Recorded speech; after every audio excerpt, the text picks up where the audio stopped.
Mobil kamu terasa baik-baik saja, tapi kenapa ban cepat habis? Kenapa setir lurus? Di mobil belok sendiri, banyak orang merasa mobilnya normal. Padahal tanpa sadar, mobilnya pelan-pelan merusak ban, suspensi, dan dompet pemiliknya.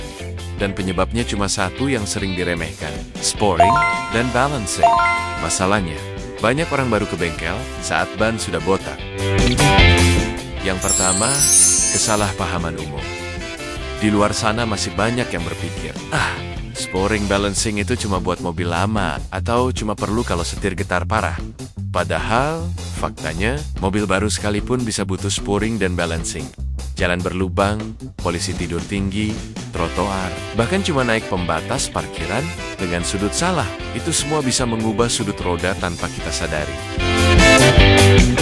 Yang kedua, apa itu sporing dan balancing? Mari kita luruskan dulu. Balancing itu soal keseimbangan putaran ban. Kalau nggak seimbang, ban muter tapi beratnya timpang, sehingga getaran muncul. Sementara sporing itu soal arah dan sudut roda. Kalau sudutnya melenceng sedikit saja, ban tetap jalan. Tapi habisnya diam-diam dan tidak merata. Inilah yang bikin banyak orang kaget. Loh, kok ban gua habis sebelah? Yang ketiga, tanda-tanda harus balancing. Sekarang perhatikan mobil kamu. Setir mulai bergetar di kecepatan 60-100 km per jam. Getaran makin terasa di jalan tol. Baru ganti ban, tapi kok rasanya nggak enak. Itu sinyal keras dari mobil kamu. Balancing sudah tidak ideal. Dan kalau dibiarkan, bukan cuma setir yang capek. Komponen kaki-kaki ikut menderita. Yang keempat, tanda-tanda harus sporing. Sekarang tanda-tanda sporing bermasalah. Mobil narik ke kiri atau kanan. Ban botak sebelah. Setir tidak lurus saat mobil jalan lurus. Ini bahaya, karena mobil jadi tidak stabil.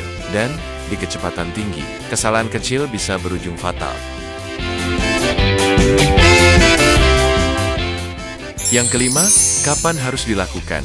Catat baik-baik. Balancing sebaiknya dilakukan sebagai berikut. Pertama, setiap ganti ban.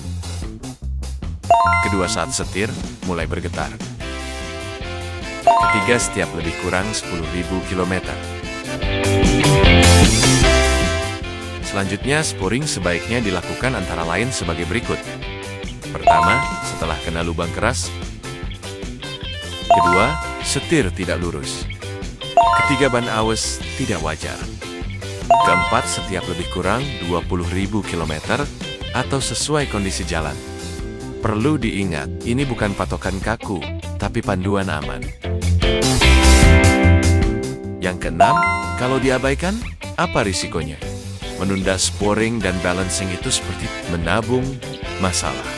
Ban lebih cepat habis, BBM makin boros, mobil makin capek dikendarai, risiko kecelakaan meningkat. Ujung-ujungnya keluar biaya lebih besar dari yang seharusnya. Sporing dan balancing bukan soal gaya, bukan cuma soal kenyamanan. Ini soal kendali mobil dan keselamatan. Jangan tunggu ban botak. Jangan tunggu setir goyang parah. Kalau mobil kamu sudah menunjukkan tanda-tanda tadi, artinya sekarang adalah waktunya.